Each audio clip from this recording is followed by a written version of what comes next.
toute dernière activité de cette première journée de la 8e édition du Festival numérique, Festival de bande dessinée de Prévost. Et sans plus tarder, je vous présente Forg qui, à son tour, vous offrira un atelier de dessin animé. Alors à toi, Forg. Merci Jean-Dominique.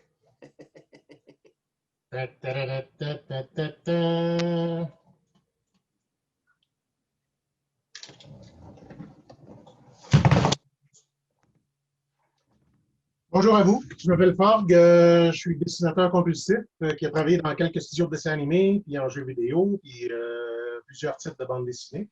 Aujourd'hui, c'est un peu un suivi aux ateliers qu'on aura déjà eu. Plusieurs parmi vous ont fait partie de la belle petite classe remplie au gymnase pour la construction de personnages. Alors aujourd'hui, on va faire bouger les personnages. Fait que, sans plus tarder, je vous donne des exemples de dessins animés, des flipbooks. C'est un petit peu ce qu'on va faire aujourd'hui, un cycle de dessins à 3 dessins. Est-ce que tout le monde a son 3 feuilles de dessin, 3 papiers, qui seraient agrafés ou pliés au coin, parce qu'on va flipper 3 images. Fait que, en attendant, je vous donne quelques exemples. Un flipbook ici.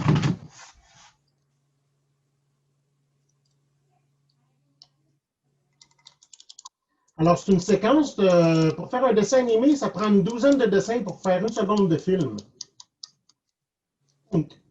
J'ai quelques exemples ici, différentes grandeurs. L'idée, c'est un petit peu de créer une séquence de dessins. Ça commence par 2 dessins, mais ça peut faire plusieurs. Tu sais. On peut aller jusqu'à... Comme je disais, la vitesse du vidéo actuelle, les dessins animés qu'on regarde à la télévision, au cinéma, c'est une trentaine d'images secondes. Fait que, ce qu'on va faire, nous autres, c'est 3 images qui vont être en séquence.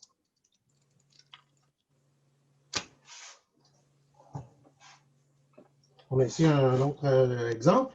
Fait que ça, c'est comme des plans séquences d'animation. Une petite dernière ici. C'est un cycle de saut d'un personnage. La résolution est peut-être moyenne.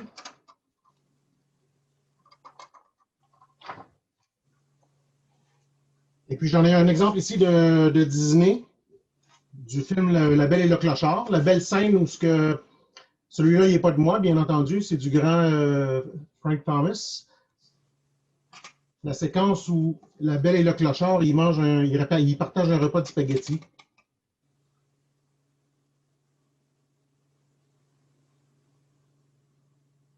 Fait que vous voyez, en une bonne soixantaine de dessins, on a à peine 5 secondes de film. Fait que, pour préparer votre atelier, à partir de vos 3 feuilles, je propose un encadrement de 3 cm ou, 3 pouces ou 7 cm au coin en haut à droite. Si vous êtes gaucher, faites-le à gauche. Donc, on va se faire 3 feuilles. Je les ai numérotées ainsi. 1, 2, 3. Ils vont être en séquence comme ça. 1, 2, 3, cadre. 1, 2, 3, cadre. 1, 2, 3, cadre. Fait que ça, c'est la zone proposée. Vous n'êtes pas obligé de dessiner un pointillé, mais c'est pour être à l'aise, pour faire un petit crowbar, là, vu qu'on a que quelques minutes pour le faire. Puis, je suis certain que vous allez faire une belle réussite. On ne fera pas quelque chose de très compliqué. Fait que pour les besoins de l'atelier qui consiste en 3 dessins qui vont être animés, je vais les dessiner les 3 à partir d'une transparence à l'écran avec vous, sur le même niveau, puis en 3 couleurs différentes. Alors, entre-temps, si vous avez des questions, vous êtes bienvenus de vous prononcer.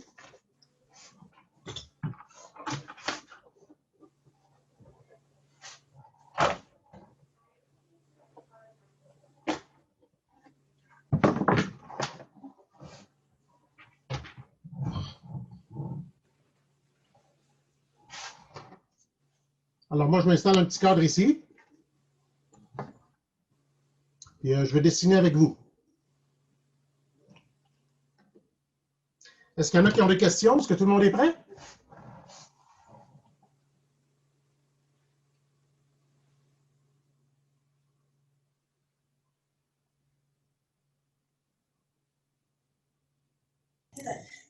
Tout va bien, Ford, tu peux continuer, il n'y a pas de questions. OK, super. Alors, on va commencer avec le dessin numéro 1. On va l'appeler ainsi 1.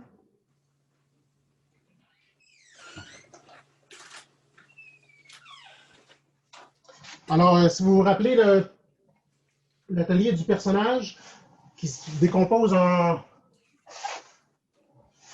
tiers, un peu comme un quartier d'orange. Vous vous rappelez, on avait tourné le ballon, qu'on voyait que le regard il change géométriquement. Alors, on va commencer avec une forme assez simple pour un visage. En forme de fève, si vous voulez. Qu'on va diviser, un peu comme on faisait pour le ballon, avec 2 yeux ici. Alors, avec un museau, on peut faire un profil de chien, comme ça. Il s'exclame avec les 2 oreilles. Ça peut ressembler à ça. Tout le monde voit bien? Alors, la raison pourquoi j'ai fait une section entre les 2 yeux, c'est que ça montre le centre du visage. Un peu comme on faisait avec le ballon.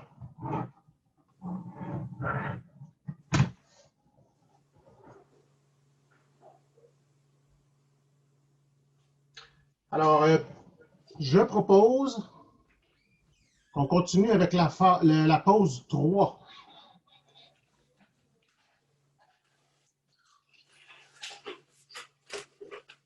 Comme ça. Alors, je vais en venir, on va faire la pose 2 après, vu qu'il s'agit d'un intervalle. Donc, c'est entre les 2 poses. Alors, en supposant que le pitou est de bonne humeur à la première pose, la deuxième, on va le faire qui est comme un petit peu plus déconfit.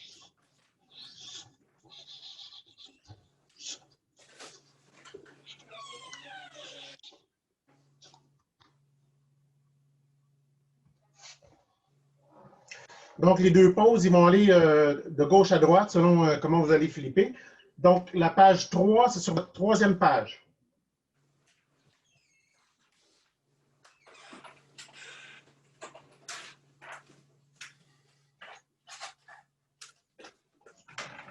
Tout le monde a son équipement et il dessine? Tout le monde a ses feuilles?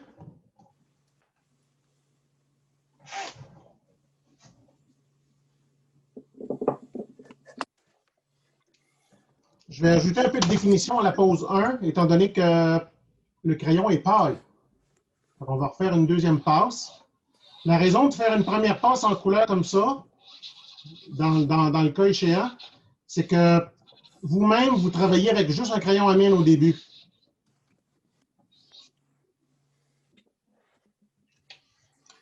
L'idée de travailler au crayon à mine, c'est que ça fait une première ébauche, qu'ensuite vous allez finaliser peut-être à l'encre éventuellement, selon le degré de finition que vous souhaitez. Est-ce qu'il y a des questions à date? Toujours pas de questions. OK.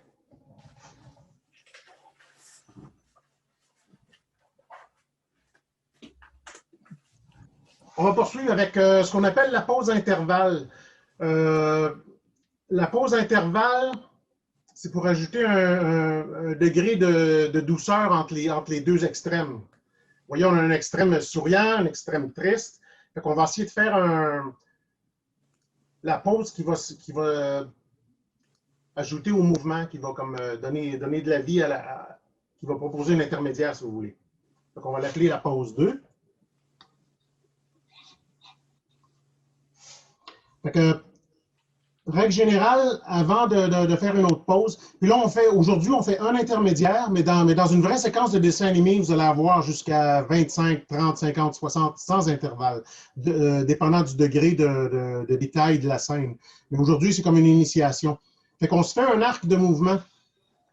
Vous voyez, là, entre une pause et l'autre, il va y avoir comme un balancement. Et aussi, pour ajouter de l'élasticité, on va changer un petit peu la géométrie du personnage. Alors, si vous voulez bien, ça peut ressembler à ça. Avec le museau en avant-plan, on peut faire le nez un petit peu plus gros. Et puis, vous voyez, au début, on avait ici les oreilles élevées, et ici les oreilles en retrait. On va faire un petit peu un intermédiaire, les oreilles comme flippées comme ça. Un petit peu fléchies. Puis là, il y a les yeux ouverts, les yeux fermés. On peut faire soit les contracter, comme quoi il y a, un petit peu d'effort dans le mouvement de tourner en rond, là, de changer de trajectoire.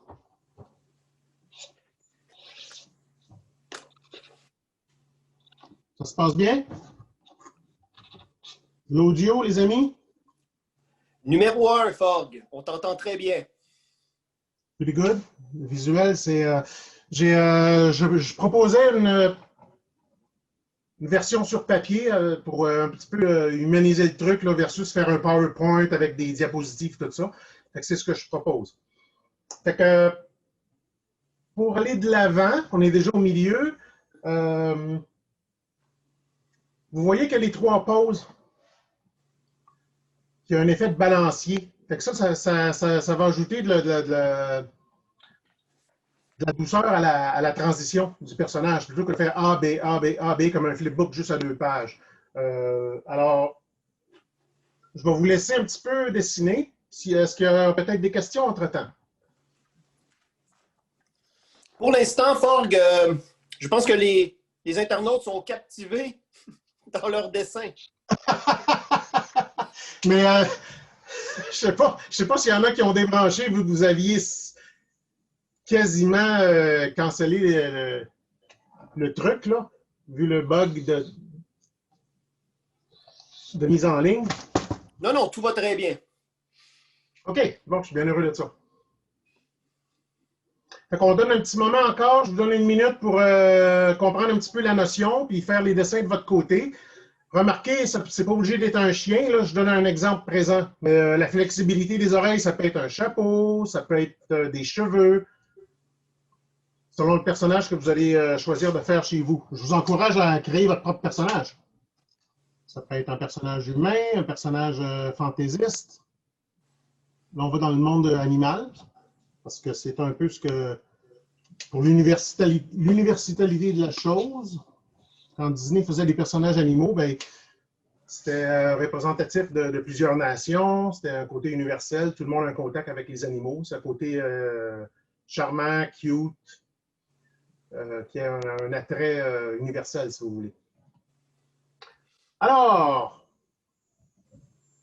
je propose de vous montrer un petit peu qu'est-ce que ça peut donner avec vos 3 feuilles qui flippent ensemble. Alors, j'ai un petit cahier ici, que je vous ai montré tantôt.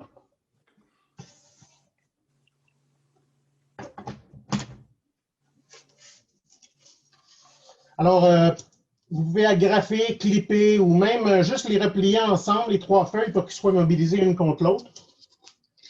Alors, au début, j'avais le guide, qui est un peu notre zone de cadrage. Un guide de cadrage caméra, si vous voulez bien. C'est un exemple pour pouvoir faire un exercice à la maison. Mais quand vous avez vos 3 pauses sur des feuilles séparées, ben, ça peut prendre vie un peu comme ça.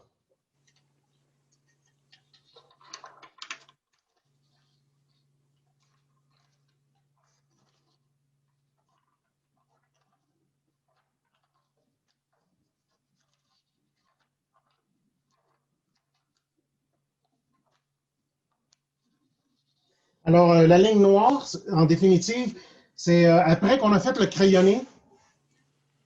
N'ayez pas peur de faire beaucoup de lignes. J'encourage le développement avec beaucoup de lignes par opposé à effacer et à vouloir recommencer. Vous êtes mieux de mettre beaucoup de lignes puis aller saisir l'essence de votre personnage puis le meilleur trait possible. Fait que n'ayez pas peur de faire des lignes. Les effaces, ça n'existe pas. Et du papier, on n'est pas encore parti pour en manquer, heureusement. Puis la ligne noire, c'est ce qu'on fait au propre après. Fait que, à partir de lignes assez esquissées puis sommaires, de développement puis de construction, ayez pas peur de faire des accidents, parce que ça, c'est une des magies du dessin animé, c'est la spontanéité puis le moment qu'on va captiver. Par exemple, le dessin animé commence par une trame sonore, donc vous allez avoir du voix du personnage avec l'accentuation. Par exemple, on va dire attention! Alors, au Sion, là, vous pouvez faire lever le doigt puis mettre un accent. en supposant que dans un futur prochain, vous fassiez une scène animée à plusieurs centaines de dessins. Comment dire, la théorie demeure la même. S'il n'y a pas de questions, je vais conclure avec un petit peu de bibliographie. J'ai 3 excellents livres à vous proposer avec des théories infaillibles, tried and true pour l'expression anglaise, là. Puis je vais commencer par le plus abordable, le plus accessible. Une des bonnes raisons, c'est qu'il est en français. Donc, Preston Blair, qui est un animateur qui a travaillé à Disney, puis pour Tex Avery, puis pour plusieurs producteurs, il a créé 2 volumes chez un éditeur Foster qui faisait des grands cahiers que vous pouvez trouver dans les boutiques d'art. Heureusement, celui-là est en français. C'est l'animation sous peine. Donc, Preston Blair, il a créé un volume extraordinaire avec un peu ce que je vous ai raconté pour la construction des personnages, le tournage géométrique, les expressions, l'anatomie, les mains, les poses, les attitudes. Il y a même des scènes couleur en entier, de scènes qu'il a faites pour le film Fantasia, entre autres. Le crocodile qui danse. Fait que vous avez le découpage extrêmement détaillé de scènes difficiles, qui est un grand défi. Et puis, c'est vulgarisé, donc c'est accessible à tout. Là. Il n'y a pas vraiment de... Je dirais que c'est mon livre favori pour commencer, que je recommande. Preston Blair. Je pourrais donner l'ISBN, si la résolution le permet. Sinon, vous pouvez vérifier a posteriori. Deuxième livre incontournable, quand vous êtes un petit peu plus avancé, c'est Illusion of Life par Holly Johnston et Frank Thomas, qui sont parmi les 9 pionniers du dessin animé chez Disney. Regardez, même la couverture, qui est un extrait de Pinocchio, illustre bien le cheminement de l'élaboration d'une mise en scène. Ça commence juste par du dessin à la ligne. Alors, n'ayez pas peur de développer puis de faire de la recherche, puis de faire des essais, puis les erreurs, c'est bienvenu. C'est souvent par accident. Donc là, on voit qu'ils ont passé du crayonné. Les poses sont assez de base jusqu'à ce qu'il y ait une mise en couleur. Donc là, c'est une très belle séquence. Ça, c'est la jaquette du fameux livre de Disney. J'ai une 3e recommandation qui est un petit peu plus avancée. Pour ceux qui éventuellement songent faire carrière là-dedans, il y a un grand animateur britannique, Richard Williams, qui a sorti, il a dirigé le film Who Framed Roger Rabbit au milieu des années 80. Alors, ce livre-là, c'est vraiment une classe de maître. Il va décomposer des choses aussi essentielles que le rebondissement d'une balle, puis le timing. Échelonner dans le temps vos mouvements, qu'est-ce qui fonctionne, suggérer de la gravité à vos mouvements, puis de la subtilité, autant que d'impact, puis des mouvements rapides, comme si vous faites des personnages sportifs, par exemple, des chorégraphies, des danses, les expressions. Alors, c'est tout un bagage assez extraordinaire. Moi, je vous résume ça en 3 livres. C'est probablement les meilleurs sur le marché. Il s'en fait beaucoup. Mais pour être franc, tous les livres, ils vont être basés sur les 3 que je viens de vous mentionner. Fait que, bonne recherche, bon courage. C'est pas fini. Il nous reste du temps. Peut-être vous avez des questions. Si vous continuez avec un dessin en direct, des demandes spéciales, sport favori, élément favori, je vais faire encore du dessin pour vous. En fait, Forg, moi j'ai une question. J'aimerais J'aimerais que tu reviennes brièvement sur ton parcours dans le milieu de l'animation. Comment tu en es arrivé là? Qu'est-ce qui te fascine de ce milieu-là aussi? C'est un peu comme tous les TQ novices, là. Je veux dire, fascination pour les épisodes de télévision. Spider-Man, Bugs Bunny, autant les trucs super-héros que les trucs absurdes. La télévision de fin d'après-midi des samedis était abondante de sources. Puis je me suis toujours questionné comment en venir là. Fait que pour arriver dans le milieu de la bande du dessin animé, ça a été une progression, du hasard, essai-erreur, puis beaucoup de chance. En fait, au collège, il y avait un tuteur qui était le mentor à Sherbrooke, Richard Langlois, qui avait énormément de contacts dans l'industrie, qui était une sommité de la bande dessinée, qui était très généreux de ses conseils et de ses références. Il nous prêtait des livres. Je pense à Daniel Shelton, qui est un contemporain. Delaf, hein, qui a connu l'anglois, puis il pourrait témoigner en faveur de l'anglois. Mais l'anglois, par sa correspondance, connaissait Michel Breton, un grand réalisateur et directeur artistique de beaucoup de films, qui travaillait sur un truc à Ottawa. Il disait il recrute. Fait que j'avais comme 19 ans, puis je me suis enrôlé. Je n'ai pas passé la première entrevue, mais j'ai demandé des exemples de ce qu'il faisait. J'ai travaillé fort la fin de semaine pour composer des images qui ont réussi à me faire embaucher, un peu comme apprenti débutant dans le dessin. Puis ça a ricoché avec quelques contrats, tant bien que mal, un peu partout. Un contrat de fun intense, quelques mois, ensuite 2 mois, rien. Ensuite, je ne sais pas si je réponds bien à la question, là. Oui, tout à fait. Je ne sais pas si c'est à titre personnel ou à titre de guidance pour les recrues. En fait, Forg aussi, peut-être qu'on pourrait se laisser sur cette dernière question-là. Si tu avais un seul conseil, un seul, à donner aux internautes, aux jeunes internautes qui voudraient se diriger dans le domaine de l'animation, qu'un seul, ce serait lequel? Probablement persévérance. Parce que même si vous tripez juste sur style manga japonais, je vous encourage à explorer les autres avenues, style plus réaliste, style européen, style cartoon, parce que ça augmente vos possibilités d'embauche dans le futur. Parce que si vous... Mais c'est un conseil qui est seulement à moitié bon, parce qu'on m'a déjà dit, si je veux que ça perce, il faut faire une série. Il faut toujours rester sur le même titre, faire une série de livres, une série de...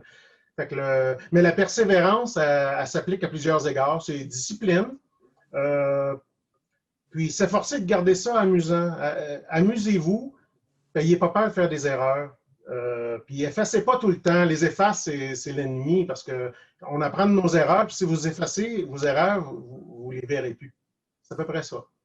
C'est très judicieux comme conseil, Forg, parce que c'est vrai que les erreurs peuvent nous amener à des trouvailles extraordinaires. Ça nous permet de rebondir. Ça nous permet aussi d'apprendre, comme tu le dis si bien. Puis je suis sûr que ça s'applique à plusieurs domaines. Par exemple, toi, tu es comédien. Puis je suis sûr que, en supposant que tu fasses une pièce de théâtre, day in, day out, tous les jours, avec l'interaction puis les personnages, il y a sûrement des trouvailles, des surprises d'une soirée à l'autre, d'une performance à l'autre qui fait justement rebondir le truc. Oui, en fait, oui, ça va dans le sens de ton commentaire de la persévérance. Le seul problème au théâtre, c'est qu'il ne faut pas se planter le soir de la première quand il y a les critiques dans la salle. Après, ça va, on peut se permettre toutes les erreurs. Hey, Forg, merci vraiment beaucoup pour ton atelier. Ça fait plaisir.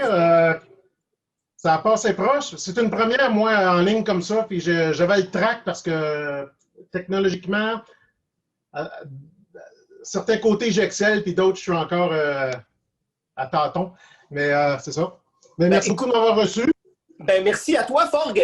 Écoute, on est dans le même bateau, tout le monde. C'est une première édition numérique. Donc, merci beaucoup d'avoir été des nôtres. Et pour les internautes, c'est ce qui conclut la première journée de la 8e édition virtuelle du Festival de Prévost. Alors, on se dit demain, alors qu'on se retrouve dès 10 h demain matin pour une deuxième journée bien chargée. Salut, Forg! Au revoir, merci tout le monde. Salut l'équipe. Bon courage. Merci d'avoir été des nôtres.